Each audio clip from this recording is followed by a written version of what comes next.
मेरे साथ हैं अमलेंदु उपाध्याय।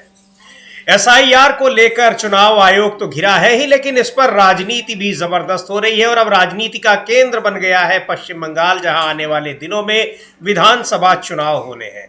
गृह मंत्री अमित शाह वहां लगातार अपना कैंप कर रहे हैं, जा रहे हैं और एक बार फिर घुसपैठियों की चर्चा शुरू कर दी है। दूसरी ओर चुनाव आयोग किस तरीके से एसआईआर के जरिए क्या कुछ करना चाहता है, वो लगातार खबरों में बातें आ रही हैं, खुलासे हो रहे हैं। हालांकि चुनाव आयोग बैकफुट पर भी आया है। कई खुलासों के बाद उसको भी यह आभास हुआ है कि गलतियां उसकी जो है या जो कुछ वो करना चाहता है वो चीजें पकड़ में आ रही हैं, लेकिन अभी भी वहां पर इस तरह की गतिविधियां चल रही हैं, जारी हैं और चुनाव आयोग पर तमाम तरह की आशंकाएं जताई जा रही हैं कि वो सरकार से मिलकर पश्चिम बंगाल में भी मतदाता सूचियों में बड़े पैमाने पर हेरफेर कर रहा है। तृणमूल कांग्रेस के नेताओं ने सरकार पर भी और चुनाव आयोग पर भी निशाना साधा है, उसकी भी बात करेंगे। लेकिन तृणमूल कांग्रेस ने एक लंबा चौड़ा ट्वीट किया है कि क्या कुछ कर रही है वहां पर सरकार और क्या कुछ कर रहा है चुनाव आयोग, और दोनों किस तरीके से एक दूसरे की मिली भगत से पश्चिम बंगाल में गलत तरीके से सरकार बनाने की कोशिश में है। बिल्कुल उसी तरीके से जैसे बिहार में सरकार बनी है या फिर महाराष्ट्र में। यानी कुल मिलाकर इस मुद्दे पर चुनाव आयोग के साथ साथ सरकार फिर घिरी हुई है। सुप्रीम कोर्ट में अभी इस पर सुनवाई आनी है। पर जिस तरह से अमलेंदु जी लगातार ये चुनाव आयोग एसआईआर पर मतदाता सूची को लेकर जो खबरें आ रही हैं, लगातार दबाव की खबरें तो है ही, लेकिन मतदाता सूची में चुनाव आयोग अपनी तरफ से बिना स्थानीय अधिकारियों, बिना स्थानीय सरकारी कर्मचारियों के कैसे मतदाता सूची में लोगों के नाम हटा रहा है, इस बात का खुलासा हुआ। चुनाव आयोग ने संज्ञान भी लिया और बैकफुट पर उसको आना पड़ा। बावजूद इसके गृह मंत्री अमित शाह फिर घुसपैठियों की बात कर रहे हैं। तो ये क्या लग रहा है? मुझे लगता है कि सबसे पहले तो अमित शाह जी को अपना इम्यूनरेशन फॉर्म जो वो भरना चाहिए जी। जहाँ से भी हो वहाँ से भर दें, तो पहले मालूम पड़े कि वो क्या है, भारत के नागरिक हैं कि नहीं है।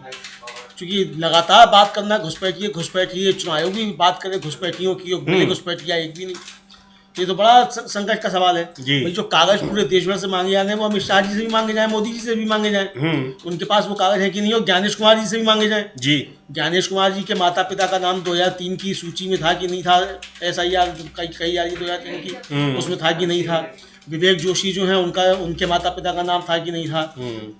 सुखबीर सिंह संधू है, उनके माता पिता का उसमें नाम था कि नहीं था, ये बताया जाए जी। तो ये उनसे पूछा जाए। जन्म प्रमाण पत्र है उनके पास अपने की नहीं है। भाई आप लोग तो सरकारी नौकरियां कर चुके, तो आपके पास जन्म प्रमाण पत्र है कि नहीं, या बिना जन्म प्रमाण पत्र के ही भर्ती हो गए थे सरकारी नौकरियों में, ये भी मालूम पड़े। तो ये सारी चीज मालूम पड़े।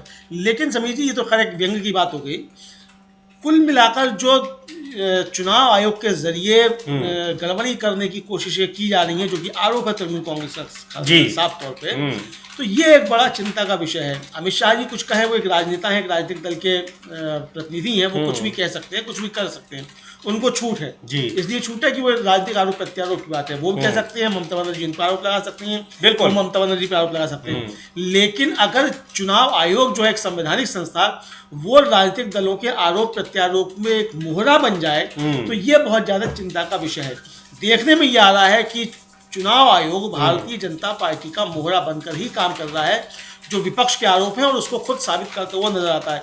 आखिर क्या बात है कि जिसकी हम लोगों ने कल भी चर्चा की, परसों भी चर्चा की थी, कि सुप्रीम कोर्ट में जब कहा चुनाव आयोग ने कि उसका डुप्लीकेशन सॉफ्टवेयर में खामियां हैं और 2023 के बाद वो उसका इस्तेमाल नहीं कर रहा, और चुपचाप उसे 8 दिनों के बाद 12 राज्यों में जो एसआईआर चल रही थी उसमें उसको लागू कर दिया गया और उसमें और भी मॉडिफिकेशन कर दिए गए। तो क्यों आपने इसको सुप्रीम कोर्ट में मिथ्या वाचन किया, क्यों आपने वहां गलत बोला, झूठ बोला सुप्रीम कोर्ट में, और उसके बाद आपने इसको लागू कर दिया। बाद में आपने सुप्रीम कोर्ट को बताया भी नहीं कि हमने उसको लागू कर दिया है जी। आपने अपने मैनुअल का भी उसमें पालन नहीं किया कि मैनुअल आपका जो है वो क्या कहता है और किस तरीके से उसमें किया जाता है।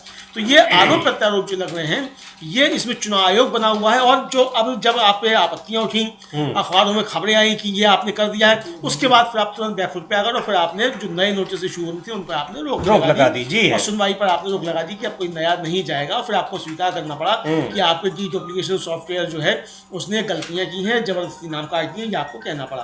तो ये अब जब आपको ये मानना पड़ा, तो इसका मतलब कि जो विपक्ष आरोप लगा रहा है उन आरोपों की सत्यता है, उनको आप स्वीकार कर रहे हैं। जी बिल्कुल स्वीकार कर रहे हैं। और इसको इन तमाम चीजों को लेकर तृणमूल कांग्रेस का एक प्रतिनिधिमंडल वहां पर राज्य निर्वाचन आयोग से मिला भी है और उसको एक मेमोरेंडम दिया है और तृणमूल कांग्रेस ने इसकी सूचना दी है। एक ट्वीट किया है लंबा चौड़ा, तृणमूल कांग्रेस का जो आधिकारिक हैंडल है उससे ट्वीट किया गया है और उसमें लिखा है, उस ट्वीट को भी हम लोग देखेंगे, जिसमें लिखा है कि सो कॉल्ड SIR एक्सरसाइज की आड़ में भारतीय जनता पार्टी की बी टीम इलेक्शन कमीशन ने बंगाल में डेमोक्रेसी पर चुपचाप हमला किया है। लाखों असली वोटर्स के नाम बिना किसी ट्रांसपेरेंसी, नोटिस या अकाउंटेबिलिटी के चुपचाप डिलीट कर दिए हैं। इस कॉन्स्टिट्यूशनल गलत काम का जवाब मांगने के लिए हमारा 5 सदस्यीय डेलीगेशन एक बार फिर chief electoral officer West Bengal के ऑफिस गया। हमारा स्टैंड साफ है और इस पर कोई समझौता नहीं हो सकता। लॉजिकल डिस्क्रिपेंसी के अजीब और मनमाने लेवल के तहत ग्रांट किए गए वोटर्स की पूरी लिस्ट तुरंत पब्लिश की जानी चाहिए, जिसमें असेंबली, कॉन्स्टिट्यूएंसी वाइज और कैटेगरी वाइज साफ साफ ब्रेकअप हो। इस कैटेगरी को बनाने के लिए इस्तेमाल किए गए क्राइटेरिया, मेथड और लीगल अथॉरिटी को बिना देर किए पब्लिक डोमेन में रखा जाना चाहिए। 85 साल से ज्यादा उम्र के सीनियर सिटीजन और दिव्यांग लोगों के लिए SIR के तहत सभी वेरिफिकेशन, सुनवाई और ऑथेंटिकेशन उनके घरों पर ही होनी चाहिए, न कि डराने और बाहर निकालने के लिए बनाई गई लाइनों में। इन मांगों पर हमारे 5 सदस्यों वाले डेलीगेशन ने स्टेट इलेक्शन कमीशन को एक मेमोरेंडम दिया। बंगाल ऐसी डेमोक्रेसी को स्वीकार नहीं करेगा जो डिलीशन, डर और चुप्पी से चलती हो। तो ये ट्वीट किया है और कई लोग, अमलेंदु जी वहां पर जब वेरिफिकेशन के लिए गए, बुजुर्ग लोग हैं, ऐसे बुजुर्ग लोगों के लिए जो सीनियर सिटीजन है, जो बहुत 80 साल के ऊपर है, चुनाव आयोग व्यवस्था तो करता है कि उनके घर जाकर वोट ले लेगा, लेकिन उनको अपना मतदाता सूची में नाम ढूंढने के लिए उनको लंबी लंबी लाइनों में खड़ा होना पड़ रहा है, घंटों खड़ा होना पड़ रहा है। बिल्कुल घंटों लाइनों में खड़ा होना पड़ रहा है और उनको सुविधाएं भी नहीं मिल रही हैं और परेशान किया जा रहा है, जो कि TMC का आरोप है। और उन्होंने ये ज्ञापन जो है वहाँ मुख्य निर्वाचन अधिकारी कोलकाता में उनको दिया भी है जी। और खबर ये है कि शायद आज 31 कल है ना, कल अभिषेक बनर्जी चुनाव आयोग में मुलाकात भी कर सकते हैं, ये भी सूचना मिल रही है। अभिषेक बनर्जी ने भी बहुत तगड़ा हमला बोला है, हालांकि वो बांग्ला में उनकी बात है तो उसका यहाँ सुनवाने का कोई मतलब नहीं है जी, लेकिन उन्होंने भी बहुत तगड़ा हमला इसको लेकर बोला है। तृणमूल कांग्रेस के एक विधायक हैं और उन्होंने जो है बहुत तगड़ा हमला बोला है और उन्होंने कहा है समीर जी कि चुनाव आयोग को भारतीय जनता पार्टी ने एक अपना हथियार बना लिया है हमला करने का। जी, असित मजूमदार है, सुन लेते हैं उनको क्या कह रहे हैं असित मजूमदार। और वही बात तृणमूल कांग्रेस ने अपने इस ट्वीट में भी किया है। सीधे सीधे वो कह रहे हैं कि भारतीय जनता पार्टी की बी टीम है। तो सुनते हैं तृणमूल कांग्रेस के विधायक असित मजूमदार क्या कह रहे हैं। लेकिन इस पूरे मुद्दे पर इस समय पश्चिम बंगाल में जबरदस्त एक हंगामा मचा हुआ है, वहां चुनाव आयोग घिरा हुआ है और इस बीच गृह मंत्री अमित शाह एक बार फिर पश्चिम बंगाल पहुंचे हैं, वहां वो प्रेस कॉन्फ्रेंस कर रहे हैं। लेकिन सुनते हैं असित मजूमदार क्या कह रहे हैं, किस तरीके के आरोप चुनाव आयोग पर वो लगा रहे हैं। नेता विधायक हैं और कह रहे हैं कि किस तरीके से चुनाव आयोग की वजह से वहां लोगों को परेशान होना पड़ रहा है। तृणमूल कांग्रेस ने भी इस तरह के तमाम बुजुर्गों से बात की है, लेकिन ये अब भले ही नियम कहा है कि अब आगे कोई नोटिस नहीं जाएगा अमलेंदु जी, लेकिन जिन लोगों को नोटिस गए 3-4 दिन वो लोग किस तरीके से परेशान रहे, लाइनों में लगे रहे, अफरा तफरी हर जगह मची रही, यानी पूरा आम जनता जो है वहां पर बिल्कुल परेशान दिखाई पड़ रही है। सब की कहीं किसी की नागरिकता न चली जाए। हाँ बिल्कुल इसी को दिखाई पड़ रही है। और तृणमूल कांग्रेस ने एक टीवी चैनल की एक वीडियो क्लिप जो है जी उसको पोस्ट करते हुए ये बताया है कि 96 साल के बुजुर्ग जो हैं, ये देखिए ये है वो समय, इसको आप बता भी सकते हैं अंग्रेजी में ट्वीट जी बिल्कुल कि ये लिखा हुआ है उसमें उसका कि बुजुर्गों से बात करते हुए इसको टैग किया है तृणमूल कांग्रेस ने और लिखा है कि भारतीय जनता पार्टी ने इलेक्शन कमीशन को क्रूरता का जरिया बना दिया है। एक 96 साल के बुजुर्ग जो बीमार हैं और जिन्हें 2 स्ट्रोक आ चुके हैं, उनको आज अपनी नागरिकता साबित करने के लिए लाइन में खड़ा होना पड़ा। एक आदमी जो 2002 से वोट दे रहा था, उसे भारतीय जनता पार्टी के कहने पर इलेक्शन कमीशन ने एक ही झटके में मिटा दिया। SIR ड्राइव एक पॉलिटिकल हथियार है जिसे मुश्किल नागरिकों को हटाने, बंगालियों को बेइज्जत करने और बुजुर्गों को डराकर चुप कराने के लिए बनाया गया है। एक इलेक्शन कमीशन जो 96 साल के बुजुर्ग को परेशानी से नहीं बचा सकता, उसके पास कोई नैतिक अधिकार नहीं बचा है। जब संवैधानिक संस्थाएं रूलिंग पार्टी के सैनिक बन जाती हैं तो डेमोक्रेसी खत्म नहीं होती, बल्कि उसे जानबूझकर नुकसान पहुंचाया जाता है। तो ये चीज कहा है और इस तरह के कई बुजुर्गों को देखा गया है, वहां से बहुत सारी तस्वीरें, बहुत सारे विजुअल्स आ रहे हैं जिनमें कैसे लोग वहां परेशान हो रहे हैं। हाँ, बहुत विजुअल इस तरीके के आ रहे हैं और तृणमूल कांग्रेस लगातार जो है वहाँ कर रही है इसको। और आज अधीर रंजन चौधरी जो कांग्रेस के नेता हैं जी, उन्होंने भी शायद आज प्रधानमंत्री से मुलाकात की है जी। और हाँ। उन्होंने भी कहा है कि वहाँ बंगाल में जो किया जा रहा है SIR के नाम पे ये गलत है और लोगों को परेशान किया जा रहा है।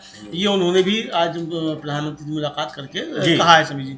तो बंगाल में एक बड़ा मसला ये बनता चला जा रहा है। और इतवार को तृणमूल कांग्रेस का एक प्रतिनिधिमंडल मिला था चुनाव आयोग से जाकर, उसने आपत्तियां दर्ज कराई थी। उसके बाद फिर हम लोगों ने दिन में ब्रेकिंग किया था, बताया था कि किस तरीके से उसी डुप्लीकेशन सॉफ्टवेयर को लागू कर दिया गया, उससे कितना वहाँ गड़बड़ हो रही है। उसके बाद फिर चुनाव आयोग ने उसको वहाँ रोक लगाई कि आगे से कोई नया नोटिस इशू नहीं होगा, लेकिन जो जिनको हो चुकी है नोटिस इशू उनकी सुनवाई जारी रहेगी, ये उनकी तरफ से कहा गया। लेकिन ये स्वीकार किया और ऐसे करीब 30-32 लाख लोगों को नोटिस जारी हुए, बड़ी संख्या है, बड़ी संख्या है। लगभग 94 लाख लोगों को जो है नाम इस तरीके से जो है वो कटे हैं जो डुप्लीकेशन सॉफ्टवेयर की वजह से जी। और उनमें बहुत से लोग ऐसे हैं कि जिनका जो आपने ऑनलाइन जो जारी की उसमें नाम नहीं है, लेकिन जो हार्ड कॉपी थी उसमें नाम है उनका, उसमें नाम है जी। लेकिन आपने कार्ड दिया ऑनलाइन के आधार पर उनका नाम जी। हाँ, अब वो लेके अपना ढूंढता जिसके पास है 2002 की सूची हार्ड कॉपी तो ठीक है, जिसके पास नहीं वो क्या करेगा, उसको तो आपने कार्ड दिया। बिल्कुल, कहाँ से लेके आएगा, कहाँ से लेके आएगा 2002 की वो सूची आपके पास है, लेकिन आप उसे नहीं देंगे क्योंकि आपको नाम काट के जितने आपकी आवश्यकता थी आपने उतने चला दिए। जी बिल्कुल है। तो ये कई सारे ये चुनाव आयोग इसमें घिरा हुआ है और किस तरीके से अपने ही फैसले को, यानी कि अब आगे नोटिस जारी नहीं किए जाएंगे क्योंकि जो नोटिस जारी किए गए हैं वो किस तरीके से उसमें घालमेल किया गया है, घपला किया गया है। वहां के अधिकारियों को ERO जो उसके लिए जिम्मेदार अधिकारी होता है उसको पता ही नहीं है कि वोटर लिस्ट से नाम हटाने के लिए किसी को नोटिस देना है और नोटिस पहले ही जा चुका है। तो बहुत वहां पर जो अधिकारियों का संघ है उसने भी आपत्ति जताई है और वहां निर्वाचन आयोग से मिला है, उसको लेकर पत्र दिया है। पर किस तरीके से चुनाव आयोग जो आरोप लग रहे हैं कि वो भारतीय जनता पार्टी के लिए काम कर रहा है, वो इन सारे उदाहरणों से बिल्कुल पुख्ता साबित होते हुए दिखाई पड़ते हैं। और यही इसीलिए तृणमूल कांग्रेस उनको चुनाव आयोग को बीजेपी की बी टीम कह रही है। एक और बड़ा राजनीतिक मुद्दा है अमलेंदु जी, देहरादून में एक त्रिपुरा के एक छात्र की वहां पर कई लोगों ने पीटा, उसके बाद करीब 2 हफ्ते तक अस्पताल में संघर्ष करने के बाद उसकी मृत्यु हो जाती है। उसको लेकर भी उत्तर पूर्व में, असम में और पश्चिम बंगाल में जबरदस्त तरीके से एक माहौल, राजनीतिक माहौल है। चूंकि उस लड़के को जब देहरादून में मारा पीटा गया तो उसको विदेशी बताकर, और इसको लेकर काफी जो एक कह लीजिए कि उत्तर पूर्व के राज्य हैं वहां के राज्यों के लोगों में जबरदस्त नाराजगी है। और चूंकि देहरादून उत्तराखंड भी बीजेपी शासित राज्य है, इसलिए भारतीय जनता पार्टी के प्रति नाराजगी वहां देखी जा रही है। हालांकि देहरादून के SP ने उस पर सफाई दी है और क्या कुछ कहा है उसको हम लोग सुनेंगे, लेकिन ये मामला भी राजनीतिक एक तूल पकड़ता जा रहा है। गौरव गोगोई ने भी इस पर अपनी टिप्पणी दी है, बड़ी नाराजगी जताई है और बहुत गुस्सा दिखाया है। कह रहे हैं कि पूरे उत्तर पूर्व में इस घटना को लेकर किस तरह का गुस्सा है लोगों में। पर सुनते हैं पहले देहरादून के SP ने इस पूरी घटना पर क्या कुछ कहा है। वहां पर क्या कुछ हुआ वो बता रहे हैं देहरादून के SP, लेकिन वहां जो एंजल चकमा नाम के उस छात्र की जान गई है उसको उनके परिजनों का आरोप है कि पुलिस ने कोई मदद नहीं की। काफी देर के बाद वहां पर FIR दर्ज हुई और जो वहां जिस तरीके से पहचान पूछकर उसको मारा पीटा गया, विदेशी बताया गया, उस पर कोई संज्ञान शुरुआत में नहीं लिया। हालांकि उस बात से इनकार कर रहे हैं SP देहरादून के, लेकिन ये चीजें सामने आई हैं और इसको लेकर पूरे उत्तर पूर्व के राज्यों में जबरदस्त नाराजगी है। अमलेंदु जी बिल्कुल, पूरे उत्तर पूर्व के राज्यों में जबरदस्त नाराजगी है। और समीर जी, भारतीय जनता पार्टी इस मसले पर पूरी तरीके से घिरी हुई है। विपक्ष तो आरोप लगा रहा है कि नरेंद्र मोदी और बीजेपी ने जो नफरत का एजेंडा तैयार किया है उसके दुष्परिणाम अब इस तरीके से सामने आने लगे हैं। पहले मुसलमान और दलित निशाने पर होते थे, अब वो हिंदू निशाने पर आने लगे हैं और ये बीजेपी के निशाने पर आ रहा है। तो ये साफ तौर पर आरोप लगाया जा रहा है। कांग्रेस ने आज एक यही जनरेटेड वीडियो भी जारी किया है कि नरेंद्र मोदी का क्या नफरती एजेंडा, उसको भी हम लोग देखेंगे वो वीडियो क्या है। गौरव गोगोई ने इसको लेकर कल तीखा हमला बोला था, कहा था कि मैं उत्तर पूर्व का हूँ लेकिन मैं चाइनीज नहीं हूँ, मैं भारतीय हूँ। बहुत लंबी चौड़ी में बात की थी और बहुत व्यथा के साथ जो था वो गौरव गोगोई कहते सुने गए थे। ताज्जुब की बात यह है कि किरण रिजिजू जो खुद नॉर्थ ईस्ट से आते हैं, हाँ। और उनको नॉर्थ ईस्ट में जाकर जवाब देना पड़ेगा कि नरेंद्र मोदी की और भारतीय जनता पार्टी की जो विभाजनकारी राजनीति है जी। उसके निशाने पर अब नॉर्थ ईस्ट के लोग जो किस तरीके से आ रहे हैं, तो वो किरण रिजिजू भी इस पर लेकर बोले हैं। उन्होंने भी अपनी आपत्ति दर्ज कराई है। ये बहुत महत्वपूर्ण है समीर जी बिल्कुल। किरण रिजिजू को भी हम लोग सुन सकते जी हैं। बिल्कुल, सुनते हैं पहले तरुण गोगोई को क्या कह रहे हैं और किस तरीके से उत्तर पूर्व के राज्यों में, माफ कीजिएगा गौरव गोगोई को, इसको लेकर किस तरीके से वहां पर नाराजगी है और वहां किस तरह से इस घटना को लेकर बीजेपी के खिलाफ भी नाराजगी है, चूंकि देहरादून में यह घटना घटी है और वहां पुलिस ने वहां कार्रवाई नहीं की, काफी देर बाद कार्रवाई की, ये आरोप लग रहे हैं। और वो जो छात्र है वो वहां पर उत्तराखंड में, देहरादून में इस समय बीजेपी की सरकार है, इसलिए बीजेपी पर ये नाराजगी उतारी जा रही है। सुन लेते हैं पहले गौरव गोगोई को। I am an Indian. I am not Chinese. The people of Northeast are Indians. The people of Northeast are not Chinese. अफसोस की बात है कि यही शब्द 9 दिसंबर को त्रिपुरा के 24 साल के युवक एंजल चकमा को देहरादून में कहना पड़ा, जब एक साधारण दिन के जैसे वो और उसका भाई बाजार से कुछ खरीदकर वापस आ रहे थे, और जो काफी लोगों के साथ हुआ है, और शायद अंजल चकमा के साथ भी कई बार हुआ, कि बाजार में किसी ने उसको छेड़ा और उसको चीनी बुलाया। पहले के जैसे शायद अंजल चकमा वहां से निकल सकता था, चुपचाप वो अपमानजनक अभद्र शब्द सुनकर वो अपने दर्द को निगलकर वहां से निकल सकता था, और शायद अगर वो करता तो आज भी जीवित होता। लेकिन उस दिन उससे और सहा नहीं गया।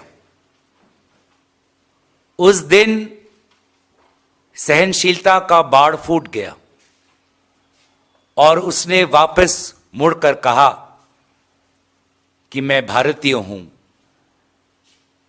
मैं चीनी नहीं हूं, मैं भारतीय होने का क्या प्रमाण दूं।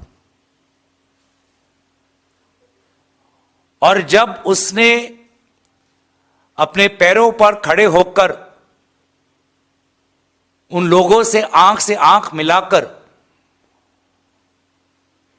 उनके शब्दों का उत्तर दिया,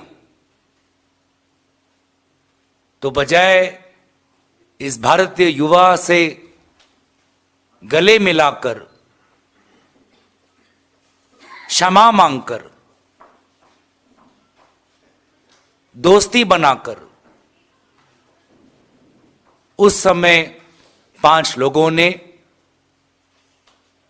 उसको पीछे से वार करके उसकी हत्या की। वो युवा 14 दिन तक अपने जिंदगी के लिए लड़ा, और अफसोस की बात कि वो हमारे बीच अब नहीं रहा।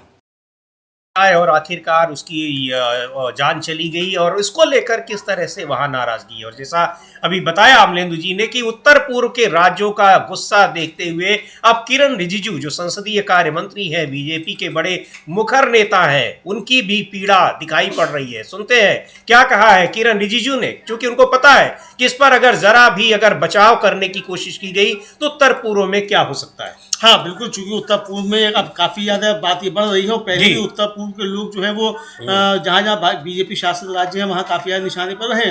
और आपको याद होगा समीर जी की गुजरात में एक समय बड़ा हंगामा हुआ था और लोग छोड़ छोड़ के उत्तर पूर्व के लोग वहाँ से भाग रहे थे जी। गुजरात में बहुत ज्यादा हुआ था, वहाँ भी ये हुआ था।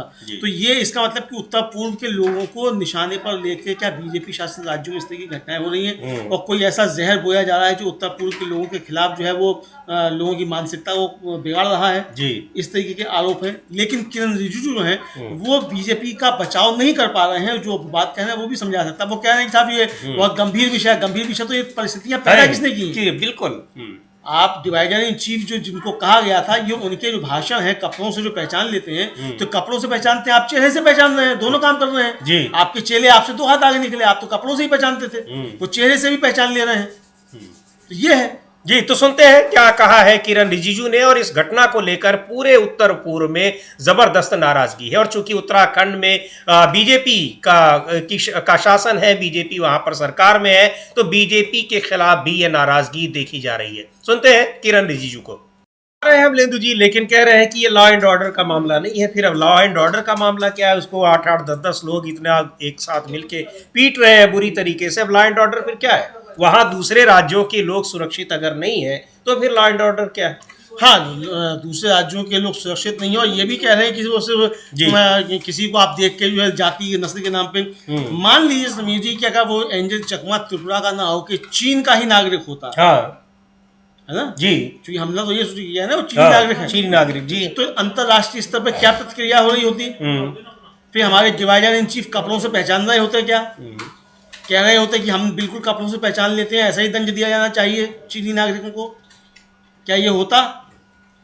तो जो जो जो जो कह रहे हैं किरण रिजिजू भी देखा जाए समीर जी, तो मतलब अप्रत्यक्ष रूप से निशाने पे डिवाइडर इन चीफ को ही ले रहे हैं जी। हाँ, कि जो कपड़ों से पहचानने की बात करते थे, उन्होंने जो मानसिकता तैयार की, वो कह रहे हैं सब में नहीं होती है, कुछ लोग हैं जिनके अंदर मानसिकता जी। हाँ, तो कुछ लोग कौन है?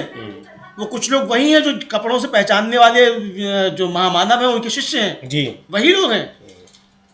तो ये उसको पहचानना। और ये घटनाएं समीर जी सिर्फ ऐसा नहीं है कि उत्तराखंड में त्रिपुरा के व्यक्ति के साथ हुई। अभी जस्टिस मार्कंड के कायजू हैं सुप्रीम कोर्ट के रिटायर्ड जज, उन्होंने एक लेख लिखा है कि उनके पास एक चिट्ठी आई तमिलनाडु से और कहा कि वहां जो है जो उत्तर भारत से प्रवासी मजदूर जा रहे हैं उनके साथ दुर्व्यवहार हो रहा है जी। तो आप यहाँ कर रहे हैं, उसकी किस तरीके से देखने को मिल रही है दूसरे राज्यों, कश्मीर से जो तमाम सामान बेचने आते हैं वो लखनऊ में सावन का सामान फेंक दिया, उनको पीटा गया। जो कश्मीरी छात्र पढ़ रहे थे उनको हॉस्टलों में उनके ऊपर किस तरीके से हमने किए गए। और छोड़िए केरल में लिंचिंग हो गई बंगाल के व्यक्ति की, बांग्लादेशी बताकर, जो अमित शाह जी घुसपैठिया कर रहे हैं, उसका नतीजा देखने को मिला। और यही आरोप लगाया पिनराई विजयन ने जी कि ये आरएसएस और बीजेपी ने जो बीज बोया है नफरत का, उसके नतीजे तो यह बंगाली मजदूर की जो थी वो पीट कर जो थी वो जान ले ली गई और कहा गया कि ये घुसपैठिया है, बांग्लादेशी है।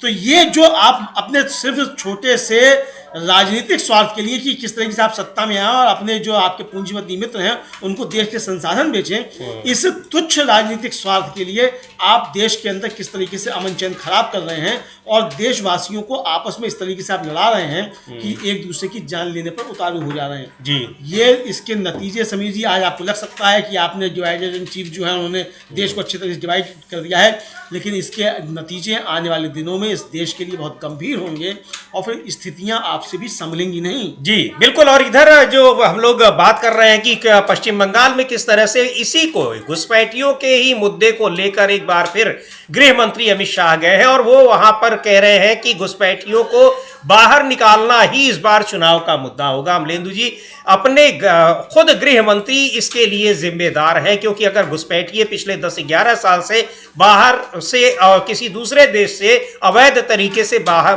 भारत के अंदर आते हैं, उसके लिए कौन जिम्मेदार है? केवल और केवल केंद्र सरकार जिम्मेदार है, और उसमें भी गृह मंत्रालय जिसके पास इससे जुड़े हुए सारे विभाग हैं, सारे मंत्रालय हैं, वही गृह मंत्री वहां बैठकर कह रहे हैं कि हम घुसपैठियों को निकालेंगे।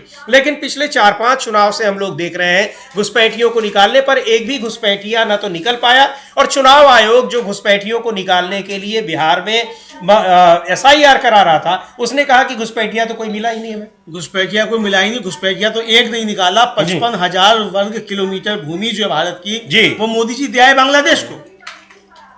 लो ये लो तश्तरी पे रख करके हमारा जो है भारत भूमि ये ले जाओ।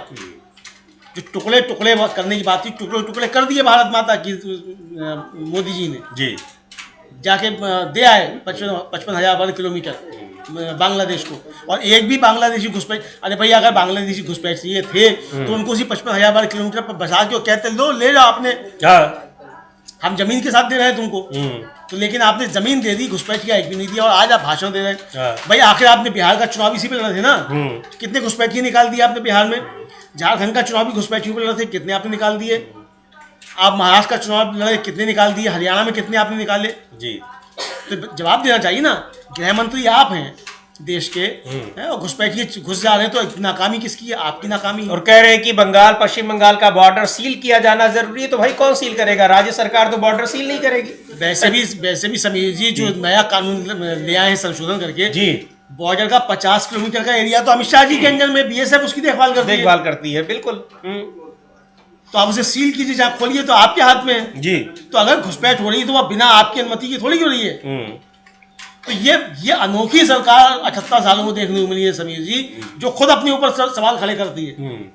ओके, और उसी पर वो वोट भी मांगती है। वोट भी मांगती है, कहती है कि देखो हम कितने नालायक हैं, कितने नाकारा हैं, हमको वोट दो हमारी इस नालायकी के लिए। जी, ये गजब मामला जो है, ये मोदी जी नया जो है वो विजन लेकर के आए, क्योंकि विजनरी आदमी है, लंबा सोचते हैं। तो इतना लंबा सोचा कि हमारी सरकार बहुत नालायक है, नाकारा है, इसलिए हमारी सरकार की नालायकी, नाकारापन पे हमको वोट दिया। और एक चीज और अमलेंदु जी, ये देखिए कि अब वहां पर अभी चुनाव का दूर है, हालांकि अब आने वाले ही है अगले 4-5 महीनों में, पर यहाँ एक तरफ SIR चुनाव आयोग इतना सक्रिय है, वहां किस तरीके से दिक्कतें आ रही थी, प्रेशर डाला गया BLOs पर, अधिकारियों पर, लेकिन SIR करवाने पर अड़ा रहा है। अब SIR में क्या कुछ हो रहा है वो नतीजे सामने दिखाई पड़ रहे हैं। और इधर अमित शाह है और प्रधानमंत्री मोदी चुनाव प्रचार शुरू कर दिए हैं, यानी तालमेल बेहतर तरीके से है और चुनाव प्रचार में लगे रहते हैं। तो ये भी कहा जाता है कि आप हर समय चुनाव प्रचार ही करेंगे, तो ये जो सीमा पर बाड़ लगाने की बात कर रहे हैं, ये सब कौन करेगा? और घुसपैठिए आएंगे नहीं तो फिर आप कैसे रोक पाएंगे उनको? बिल्कुल सही बात है समीर जी कि घुसपैठिए अगर आएंगे नहीं तो आप कैसे रोक पाएंगे? तो और बाढ़ लगाने का काम करेगा कौन? बिल्कुल आप ही को करना है। 11 साल से, भाई 12 साल होने को आ गए, मई में 12 साल हो जाएंगे, तो 12 साल से आप सत्ता में हैं जी।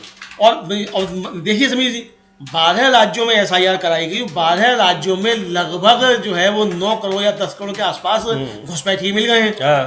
भाई जिनके नाम कटे उसमें घुसपैठिए, तो आपके मुताबिक हम नहीं कह रहे हैं ये आप कह रहे हैं कि घुसपैठियों के लिए जो है बाहर निकाल के करेंगे, SIR हो रहा है। तब इतने 8-9 करोड़ को निकाल के कहाँ बाहर करेंगे? नहीं, सवाल ये कि घुसपैठियों से ही तो आपकी सरकार बनी है। हाँ, ये भी सही है। इन 8-9 करोड़ के तो वोट लेगी आपकी सरकार बनी, आपने वोट ले लिया, घुसपैठिया घोषित कर दिया, और हिंदू हैं इनमें अधिकांश जी, तो हिंदुओं को आप घुसपैठिया घोषित करने पे तुल गए। ये सवाल उठ रहे हैं, विपक्ष पूछ रहा है ये सवाल। जी बिल्कुल, ये सवाल उठ रहे हैं। और किस तरीके से वहाँ चुनाव प्रचार शुरू कर दिया है एक तरीके से गृह मंत्री अमित शाह ने, बाकायदा वहाँ आज उन्होंने प्रेस कॉन्फ्रेंस की और कह रहे हैं कि कैसे यहाँ सबसे बड़ा जो चुनावी मुद्दा होगा घुसपैठिया। इससे पहले बिहार में भी सबसे बड़ा चुनावी मुद्दा था, उससे पहले झारखंड में भी, और चुनाव आयोग ने जो SIR कराई तो चुनाव आयोग ने भी यही कहा था कि बहुत बड़ी वजह इसके पीछे यही है कि दूसरे देशों से तमाम लोग अवैध तरीके से आ गए हैं और मतदाता सूची में उन्होंने नाम दर्ज करा लिया है। लेकिन जब बिहार में मतदाता सूची आई SIR के बाद तो उसमें कोई विदेशी नागरिक नहीं मिला और ना ही कोई घुसपैठिया मिला। आखिर किसके लिए ये किया गया था? तो क्या जिन लोगों के नाम उस सूची में थे उन्हीं लोगों को हटाने के लिए साजिश की गई थी? और अब पश्चिम बंगाल में भी वही चीज सामने आ रही है कि किस तरीके से यहाँ नाम हटाए जा रहे हैं। और अभी तो ये भी कहा जा रहा है कि अभी तो ये सिर्फ नाम हटाने की प्रक्रिया है जिसको लेकर सवाल उठ रहे हैं, अभी तो नाम जोड़े भी जाएंगे अमलेंदु जी। हाँ, अभी नाम जोड़े भी जाएंगे समीर जी, और जो नाम जोड़े जाएंगे वो नाम जो है वो किसके जोड़े जाएंगे ये देखा जा सकता है जी। बिहार में भी समीर जी जिस तरीके से नाम जोड़े गए और सुप्रीम कोर्ट पूछता रह गया, भाई जिनके नाम जोड़े हैं वो तो बताओ किसके नाम जोड़े हैं और किस आधार पर जोड़े हैं, उनका फॉर्म कहाँ है, वो अभी तक मालूम नहीं पड़ा। वहां लाखों नाम जो थे वो जोड़ दिए गए जी। अधीर रंजन चौधरी जब प्रधानमंत्री से मिलकर आए हैं, उन्होंने भी समीर जी बाहर आकर मीडिया से बातचीत की है और ये भी उन्होंने भी कहा है कि हमने प्रधानमंत्री से बात की कि जो माइग्रेंट्स हैं उनके खिलाफ जो देश भर में जिस तरह की हिंसा की घटनाएं हो रही हैं, हाँ। इसको रोका जाए और वो चाहे वो किसी धर्म के आधार पर हो या किसी आधार पर हो, चाहे नस्ल या जाति के आधार पर, उसको रोका जाए। हम लोग सुन भी सकते हैं कि अधीर रंजन चौधरी ने प्रधानमंत्री से मिलकर आने के बाद मीडिया से बातचीत की, तो क्या कहा है अधीर रंजन चौधरी ने? जी बिल्कुल, प्रधानमंत्री से मिलकर होकर आए हैं, उन्होंने कहा है कि किस तरीके से जो उत्तर पूर्व के लोग हैं या और भी जगहों के दूसरे राज्यों में उनके साथ जो हिंसक वारदातें हो रही है। तो ये जो एंजल चकमा का मामला है, यानी ये पूरे उत्तर पूर्व में अमलेंदु जी बहुत बड़ा मुद्दा है। लेकिन ये भी देखने में आ रहा है कि गृह मंत्री अमित शाह ने उस पर एक भी शब्द वहां पर कुछ नहीं कहा है जब उन्होंने पश्चिम बंगाल में गए हैं और प्रेस कॉन्फ्रेंस की है। कुछ नहीं कहा है। हेमंता विश्व शर्मा ने नहीं कहा है। जी हाँ। मानिक साहा ने नहीं कहा है। विप्लव देव ने नहीं कहा है। हमने तो नहीं देखा कम से कम। जी, कहीं छपा हो, वहां छप गया हो उत्तर पूर्व में तो और पता नहीं। किरण रिजिजू से सवाल पूछा गया तो कह रहे हैं कि हाँ बहुत शर्मनाक है, कलंक है, लेकिन ये लॉ एंड ऑर्डर नहीं है। लॉ एंड ऑर्डर नहीं है, कलंक है लेकिन लॉ एंड ऑर्डर नहीं है। जी। तो कलंक है तो किसकी जिम्मेदारी है? इस कलंक को तैयार करने वाले कौन लोग हैं? वही डिवाइडर इन चीफ जो कपड़ों से पहचान लेते हैं। जी, तो सुनते हैं अधीर रंजन चौधरी क्या कह रहे हैं। ने प्रधानमंत्री को लेटर लिखकर शिकायत की है और वही कह रहे हैं कि यहाँ जो प्रवासी मजदूरों के खिलाफ हिंसा हो रही है इस पर चिंता जताते हुए उन्होंने पत्र लिखा है। हाँ, उन्होंने पत्र लिखा, कहा है कि हमारे देश की सभी राज्य सरकारों को प्रवासियों की बुरी हालत के बारे में पता होना चाहिए। बंगाल में यह अभी एक बड़ा मुद्दा बन गया। मैंने उनका ध्यान इस ओर दिलाया और उन्होंने मुझसे कहा कि हाँ मैं ऐसे देखूंगा। मुझे नहीं पता कि बीजेपी मथुआ समुदाय को घुसपैठिया मानती है कि नहीं, लेकिन बांग्लादेश में उन्हें कई तरह के धार्मिक अत्याचारों का सामना करना पड़ा है और उन्हें पलायन करने के लिए मजबूर किया गया है। इतने सालों में उन्होंने बीजेपी या टीएमसी को वोट दिया है, लेकिन एसआईआर के बाद उनके नाम हटाए जा सकते हैं। वे डर में जी रहे हैं। सरकार की जिम्मेदारी है कि वह इस पर ध्यान दे, क्योंकि ये सभी सताए गए बांग्लादेशी दलित और हिंदू समुदायों से हैं। जी, ये उनका साफ तौर पर कहना है। और बिल्कुल समीर जी, मुझे ध्यान पड़ता है कि टीएमसी के ही किसी नेता ने बहुत तगड़ा कटाक्ष किया था कि सबसे बड़ा घुसपैठिया जो उसको तो मोदी जी ने अपनी मंत्रिमंडल में बनाया हुआ है और शायद शांतनु ठाकुर की तरफ से इशारा होगा, चूंकि वो गुरुचांद ठाकुर जिस फैमिली से वो आते हैं वो सब बांग्लादेश से यहाँ आए थे। तो ये समझा जा सकता है कि साहब उनकी तरफ शायद इशारा होगा। मुझे ध्यान पड़ रहा है कि किसी ने वक्तव्य दिया था। तो ये, लेकिन ये सही है कि मथुआ समुदाय जो पश्चिम बंगाल का है वो बीजेपी का कोर वोटर है।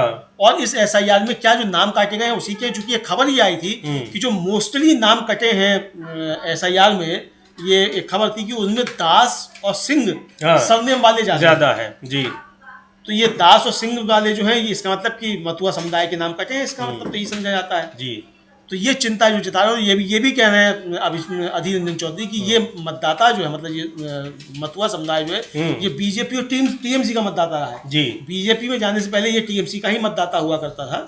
ये भी बात सही है। जी, और लेकिन अब जो है ये बीजेपी का मतदाता है ये वर्ग। अब इस चुनाव में क्या होगा ये देखा जाएगा, जब नाम कटेंगे और जब बांग्लादेशी बताया जाएगा और घुसपैठिया बताया जाएगा तब क्या होगा वो अलग बात है। अभी तक ये सामने आ रहा है। जी बिल्कुल। तो यहाँ जो तमाम मुद्दों पर उन्होंने प्रधानमंत्री को पत्र लिखा अधीर रंजन चौधरी लेकिन जिस तरीके से सबसे सवाल पूछा जाता है कि ऐसा कैसा है कि अमित शाह जी कहते हैं कि बिहार में जो है बीजेपी 165 सीटें जीतेगी और एनडीए 200 से ऊपर जीत जाता है।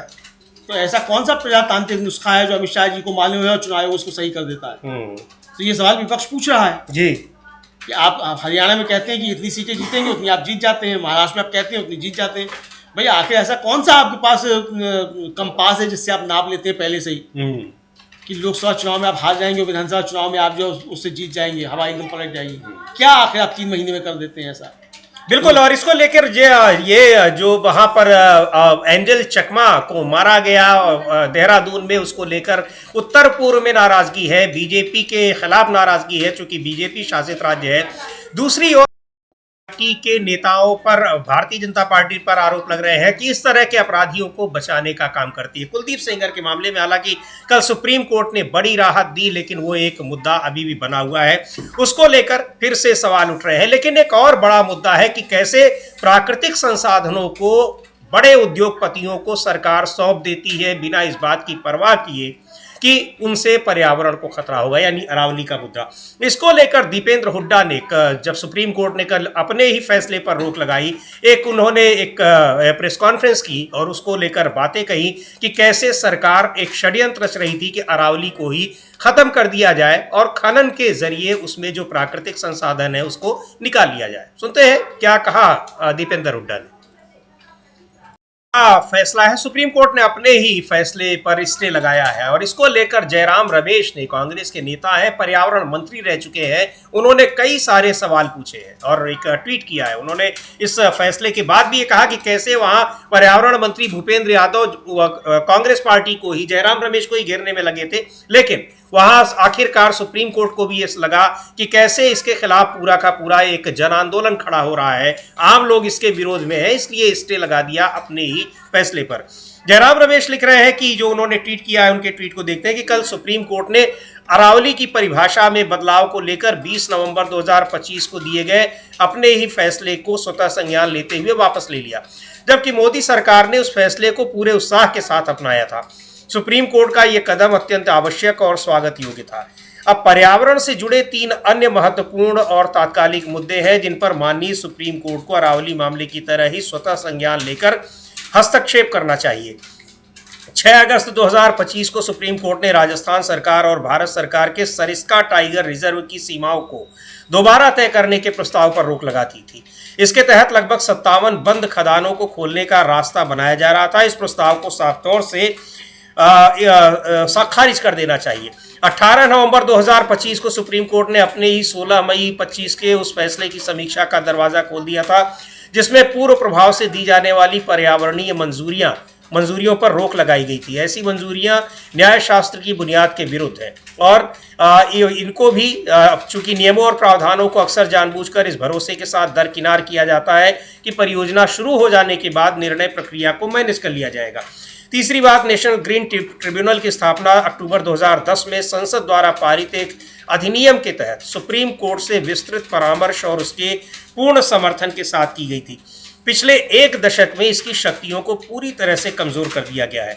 अब सुप्रीम कोर्ट का हस्तक्षेप आवश्यक है ताकि एनजीटी बिना किसी भय या पक्षपात के कानून के अनुरूप स्वतंत्र रूप से कार्य कर सके। तो ये सुझाव दिए हैं कि सुप्रीम कोर्ट इन पर भी स्वतः संज्ञान ले। लेकिन अरावली को लेकर जो फैसला दिया है, चूंकि वो फैसले से सरकार ने ही वो तय किया था, सरकार की कमेटी ने, और सुप्रीम कोर्ट में मामला गया, सुप्रीम कोर्ट ने उसको सही बताया था, पर अपने ही फैसले को रिवाइज किया है, उस पर स्टे लगाया है और तमाम पक्षों को नोटिस जारी किया है। अब एक कमेटी जो बनाई गई है वो तय करेगी कि अरावली को कैसे परिभाषित किया जाए। लेकिन ये बड़ा कदम है चूंकि राजस्थान और हरियाणा में तमाम लोग इसके खिलाफ सड़कों पर उतर गए थे। जयराम रमेश क्या कह रहे हैं, इस कैसे ये फैसला आया और किस तरीके से सरकार अरावली को कैसे अपने लोगों को देने की कोशिश कर रही थी, उसको लेकर वो कह रहे हैं। सुनते हैं उनको।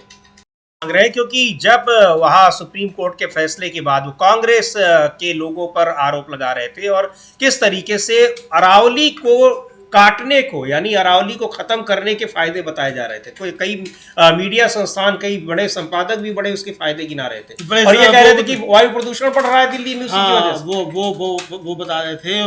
भाजपा के प्रवक्ता उसे अखबारों में बड़े लंबे लंबे लेख लिख के बता रहे थे कि अरावली कट जाएगी तो कितना ज्यादा फायदा होगा।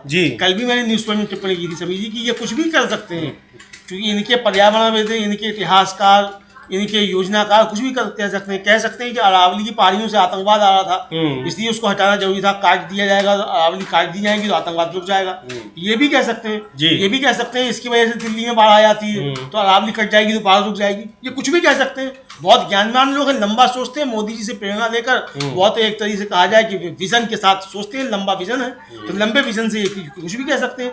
ये भी कह सकते हैं कि हिमालय जो है ये देश के लिए खतरा बन गया, इसको गिराओ, क्योंकि ऊपर से चीन बैठा हुआ, पाकिस्तान भी ऊपर आ जाता है तो हिमालय देश के लिए खतरा हो गया, इसको हटाओ यहाँ से, हिमालय को समुद्र में गिराओ उसको। ये भी कर सकते हैं। बस ये कुछ भी कर सकते हैं, फायदा इनके मित्रों का होना चाहिए उसमें किसी भी तरीके से जी। तो ये देश के लिए कुछ भी कर सकते हैं, कुछ भी बता सकते हैं। रात को 8 बजे आके बता दी गई थी नोटबंदी की जा रही है, चूंकि आतंकवाद खत्म हो जाएगा, इससे जाली नोट बंद हो जाएंगे, तो नोटबंदी कर दी गई थी। तो ये तर्क दिए जा सकते हैं अरावली के लिए भी कि अरावली काटना बहुत ज़्यादा जरूरी है, इससे आतंकवाद रुक जाएगा, इससे नकली नोट रुक जाएंगे, इससे भ्रष्टाचार रुक जाएगा। ये भी तर्क दिए जा सकते हैं। तो तर्क देने हैं, कुछ भी दिए जा सकते हैं, ये दे रहे हैं, सरकार के समर्थक भी दे रहे हैं, सरकार भी दे रही है। लेकिन फिर एक गलत मांग कर रहे हैं कि भूपेंद्र यादव इस्तीफा दे। ये गलत मांग जो नहीं करनी चाहिए कांग्रेसियों को, बार बार आप इस्तीफा मांगने चले जाते हैं बीजेपी, जानते हुए कि वहां नहीं दिया जाता। राजनाथ सिंह जी स्पष्ट कह चुके हैं कि भैया यूपीए नहीं है या एनडीए या इस्तीफे नहीं होते। उसके बाद भी आप लोग राजनाथ सिंह जी की बात को याद नहीं रखते, तो ये तो गलत बात है ना कि आप जो है एक पार्टी से आप नैतिकता की उम्मीद करते हैं जिससे नैतिकता की उम्मीद नहीं करनी चाहिए। भाई इस्तीफे तो वहां होते हैं जब नैतिकता हो कि ठीक है आरोप लगाए तो हम इस्तीफा दिए देते हैं, जब जांच होगी तब देखा जाएगा। तो लेकिन जहां नैतिकता है ही नहीं तो वहां इस्तीफे क्यों देंगे? तो राजनाथ सिंह ने साफ कह दिया कि ये यूपीए नहीं है, एनडीए, हम तो इस्तीफा नहीं देंगे। कोई इस्तीफा नहीं देगा, यहाँ नहीं दिए जाते इस्तीफे, तो ये इस्तीफा गलत मांग तो ये मांग रहे हैं कि भूपेंद्र यादव इस्तीफा दें, लेकिन अब भूपेंद्र यादव इस्तीफा इनके मांगने से देते हैं या नहीं, सुप्रीम कोर्ट के इस जो स्टे लगाया है देते हैं या नहीं। लेकिन अरावली को बचाने की जो एक बड़ी मुहिम चलाई थी राजस्थान के लोगों ने, उसको जरूर सफलता मिली है और उसके दबाव में ही सुप्रीम कोर्ट ने अपने ही फैसले का स्वतः संज्ञान लिया और उस पर स्टे लगा दिया है। अब उस पर कमेटी बनाई गई है, फिर से तमाम पहलुओं की जांच पड़ताल की जाएगी। लेकिन सुनते हैं राजस्थान के मुख्यमंत्री रहे अशोक गहलोत, चूंकि भूपेंद्र यादव ने उन पर भी कई सारे आरोप लगाए थे और अब सुप्रीम कोर्ट के स्टे लगाने के बाद वो क्या कह रहे हैं इस मामले पर। यानी अब सबसे बड़ी बात यह है कि इसको लेकर क्यों राजनीति हो रही है। ये तो पर्यावरण है, लोगों के जीवन और भविष्य से जुड़ा हुआ मुद्दा है। इस पर अगर थोड़ा बहुत आर्थिक फायदा हो भी रहा हो तो उस फायदे की वजह से पर्यावरण को आप खत्म कर देंगे, नष्ट कर देंगे, ये बात समझ से परे है। और अब सरकार समझती है या नहीं समझती है, लेकिन सुप्रीम कोर्ट का जिस तरह से हस्तक्षेप दिखाई पड़ रहा है, सरकार को भी समझना होगा। और इधर अब बात करते हैं हमलेंदु जी महाराष्ट्र की। वहां भी जब बीएमसी के चुनाव है, निकाय चुनाव है, और उसको लेकर भारतीय जनता पार्टी ने शिवसेना को यानी एकनाथ शिंदे को एक बार फिर बड़ा झटका दिया है, उसी तरीके से जिस तरह से बिहार में दिया था नीतीश कुमार। हाँ, जिस तरह बिहार में दिया था नीतीश कुमार को, खुद एकनाथ शिंदे को दिया था विधानसभा चुनाव में। जी हाँ, ठीक उसी तरीके से। और घूमते ही रह गए एकनाथ शिंदे जी, बड़े रूठे रूठे फिर रहे थे, वो अब रूठना भी काम ना आया। हाँ। और इस तरीके पटक दिए। लेकिन जो संजय राउत हैं, शिवसेना यूबीटी के जो सांसद हैं और प्रवक्ता भी हैं, वो बड़ी गंभीर बात कह रहे हैं। हालांकि वो कटाक्ष बहुत करते हैं, तगड़ा करते हैं, लेकिन कटाक्ष के जरिए भी बड़ी गंभीर बातें कही जाती है। मुझे लगता है कि हम लोगों को सुनना चाहिए संजय राउत क्या कह रहे हैं कि भारतीय जनता पार्टी क्या क्या कर सकती। जी हाँ, बिल्कुल। और बीएमसी के चुनाव में 137 सीटें बीजेपी ने अपने पास रखी हैं। शिवसेना को एकनाथ शिंदे को 90 सीटें दी हैं। उनकी मांग थी कि उनको 125 के करीब सीटें मिले। सुन लेते हैं संजय राउत क्या कह रहे हैं इस सीट शेयरिंग को लेकर। पर तंज कस रहे हैं जो सीट शेयरिंग हुई है कि किसी की जरूरत क्या है, लेकिन वहां जो भारतीय जनता पार्टी ने एक बड़ा झटका एकनाथ शिंदे को फिर से दिया है। झटके तो कई दे चुके हैं, चुनाव से पहले भी, चुनाव के बाद भी, और जब वहां पर मंत्रिमंडल बना है तब भी, उसके बाद भी वहां। लेकिन ये एक और झटका है। अब उनको ये समझ लेना चाहिए कि पूरी तरीके से बीजेपी के कंट्रोल में है, और यही बात संजय राउत कह भी रहे हैं। इस बीच हमलेंदु जी एक और बड़ी दिलचस्प खबर है, हालांकि वो खबर कोई नई नहीं है। उत्तर प्रदेश में और उत्तराखंड में उस तरह की खबरें आई हैं, यानी जो आवारा जो स्ट्रे डॉग्स हैं, आवारा कुत्ते हैं, उनको ढूंढने के लिए किसको लगाया जाए। तो सबसे आसान और सबसे खाली, सबसे जो कह लीजिए कि जिसके पास कोई काम नहीं है, वो माना गया कि टीचर सबसे खाली और बेकार आदमी है, उसी को लगा दिया जाए। तो उत्तर प्रदेश में, उत्तराखंड में तो पहले से ही लगे हुए, उत्तराखंड में तो प्रोफेसरों को भी लगा दिया गया है, कॉलेज के और यूनिवर्सिटी के। लेकिन दिल्ली सरकार ने भी अब टीचरों की ड्यूटी लगाई हुई है। हाँ, बिल्कुल लगाई हुई। और आगे की कविता है समीर जी, आपको याद होगी, वो ध्यान में पड़ रहा है, सांप के ऊपर है कि तुम क्या शहर तो आए नहीं, सब तो हुए नहीं, शहर तो आए नहीं, तुमने काटना कहाँ से सीखा। तो अब ये क्या, यही सब काम होते रह गए, इस सरकार के पास ही इस तरीके के काम करेगी। अब कुत्ते गिनने के लिए भी टीचर लगाए जाएंगे। जनगणना में आदमी गिनने के लिए लगाए जाते हैं, जनगणना में आदमी गिनने के लिए, और यहाँ कुत्ते गिनने के लिए लगाए जाएंगे जी। तो जनगणना तो होती रहेगी, तो लंबा कार्यक्रम है, कुत्ते गिनना बहुत ज्यादा जरूरी है जी। और उसके लिए टीचरों का ही लगाया जाना जरूरी है, ताकि कुत्तों को बैठ के कुछ पढ़ाया लिखाया भी जाए, कि कुत्ते थोड़े सभ्य हो जाओ आदमियों के साथ रहकर। वरना आदमी ही अब काटने लगा है कुत्तों को, इस तरह की घटनाएं भी होने लगी हैं। लेकिन इसको लेके कांग्रेस, महिला कांग्रेस के अध्यक्ष है अलका लांबा, उन्होंने बहुत एक तल्ख टिप्पणी की है। क्या कुछ कहा है इस दिल्ली सरकार के इस फैसले पर, सुनते हैं। तो अलका लांबा इस पर कह रही है कि क्या शिक्षकों की भूमिका को लेकर, यानी, और ये भी सोशल मीडिया पर भी इस खबर की काफी चर्चा हो रही है। जैसा हमने कहा, उत्तर प्रदेश और उत्तराखंड में पहले से ही टीचरों को लगाया गया है। ये कहा जा रहा है कि इसका मतलब टीचर जो शिक्षा से कोई मत सरोकार नहीं है, उनकी जरूरत नहीं समझी जाती है, उनके पास पढ़ाने का काम नहीं है या पढ़ाने का काम उतना महत्वपूर्ण नहीं है, इनको किसी और काम में लगा दो। हाँ बिल्कुल, इनको किसी और काम में मतलब एक तरीके से कहा है समीर जी, जो अरविंद केजरीवाल के लोग जो आरोप लगाते हैं कि शिक्षा का बंटाधार करने आ गए हैं, तो ये समझा जा सकता है। शिक्षक कौन से लगेंगे? सरकारी स्कूलों को ही लगेंगे। जी हाँ। जिन सरकारी स्कूलों की स्थिति सुधरी थी, यानी इसके पीछे एक षड्यंत्र ये भी है कि सरकारी स्कूलों को फिर से खराब किया जा सके, ताकि वो जमीनें सरकारी स्कूलों की निजी स्कूल मालिक जो हैं उनको बेची जा सके। तो इसके पीछे क्या ये भी कोई योजना काम कर रही है? हमें नहीं मालूम कर रही है कि नहीं कर रही है, लेकिन ये शंकाएं व्यक्त की जा सकती। जी बिल्कुल। तो सुनते हैं अलका लांबा ने क्या कहा है। साथियों, दिल्ली की मुख्यमंत्री रेखा गुप्ता ने अपने शिक्षा मंत्री को आदेश किया, शिक्षा मंत्री ने शिक्षा विभाग को आदेश किया और एक सर्कुलर नोटिस जारी होता है कि दिल्ली में पढ़ा रहे सरकारी स्कूलों के अध्यापक शिक्षकों को अब पढ़ाई का कामकाज छोड़कर गलियों में घूमकर कुत्तों की गिनती करनी होगी। ये आदेश आया है। अब शिक्षक बच्चों को पढ़ाएंगे, उनका भविष्य बनाएंगे या गलियों में घूम घूम के कुत्तों की गिनती करेंगे, ये फैसला करना है। मैं पूछना चाहती हूं उन अभिभावकों से जिनके बच्चे इन सरकारी स्कूलों में पढ़ते हैं, क्या आपको मंजूर है कि सरकारी स्कूल के ये अध्यापक बच्चों को पढ़ाई लिखाई का काम छोड़कर गली में कुत्तों की गिनती करें? मैं उन बच्चों से भी पूछना चाहती हूं, क्योंकि लोकतंत्र है, उनका भी अधिकार है, क्या वो चाहते हैं कि उनके अध्यापकों से पढ़ाई लिखाई का काम छुड़वाकर, उनके गुरु से काम छुड़वाकर उन्हें कुत्ते गिनती में लगाया जाए? क्या शिक्षक खुद भी चाहते हैं कि वो ये काम करे? अगर नहीं चाहते तो मैं बिल्कुल कहूंगी शिक्षकों को, अभिभावकों को और छात्रों को इस फैसले के खिलाफ बिल्कुल बाहर आकर अपनी आवाज उठानी चाहिए और बिल्कुल कह देना चाहिए ये फैसला हमें मंजूर नहीं है। अगर आपके पास एमसीडी में सरकारी कर्मचारी जिनका ये काम है कम पड़ गए हों, तो बिल्कुल भाजपा के विधायक, भाजपा के सांसद, भाजपा के पार्षद गलियों में घूम घूम कर ये काम खुद भी तो कर सकते हैं। मुख्यमंत्री इसकी पहल करें। रेखा गुप्ता जी, निकलिए अपने घर से बाहर, आप ही के मुख्यमंत्री आवास के पास जितने कुत्ते गलियों में हैं गिनती करिए। अपने शिक्षा मंत्री, अपने बाकी मंत्रियों को लगाइए, अपने विधायकों को लगाइए, अपने नगर निगम के पार्षद, मेयर को लगाइए, इवन कि आप दिल्ली के एलजी को भी कहिए। जो काम शिक्षक कर सकते हैं वो काम एलजी, मुख्यमंत्री क्यों नहीं कर सकते? सांसद, विधायक, पार्षद क्यों नहीं कर सकते? तो आप पहल करिए, उसके बाद अगर विचार करना होगा तो शायद अध्यापकों को विचार करना होगा। लेकिन मैं फिर कह रही हूं, मजाक बनाकर रख दिया है। ऐसे फैसले किए जा रहे हैं कि जिसपे हंसी आती है और गुस्सा भी आता है कि शिक्षक जिन्हें बच्चों को पढ़ाकर भविष्य बनाने की बात है, उनके काम कुत्ते की गिनती में लगाया जा रहा है। तो ये कुत्तों की गिनती का काम मुख्यमंत्री आप खुद पहल करें, शुरू करें, देखते हैं। शुभकामनाएं।